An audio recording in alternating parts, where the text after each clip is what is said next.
అయ్యా మహేష్ కుమార్ గౌడ్ సారు స్మితా సబర్వాల్ మేడంకు నోటీసులు ఇచ్చుడు వెనక కారణమేంది? స్మితా సబర్వాల్ చేస్తే నోటీసులు పోయినాయి.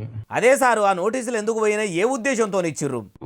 ఏ ఉద్దేశం చేశారంటే నేను గతంలో కూడా చూసాను, ఏదో యూనివర్సిటీ కూడా నోటీసులు ఇచ్చినట్టు. ఏ ఉద్దేశం చేసిన వారిని అడగాల. మరి ఆమెను అడిగితే ఏమని చెప్తుంది సారు, మీరే చెప్పుర్రి. ఆ విధంగా ఎందుకు అప్పుడు ఆవిడ అక్కడ లేని కారుకి రెంట్ తీసుకున్నారు, ఇది ఎట్లా రీట్వీట్ చేశారు?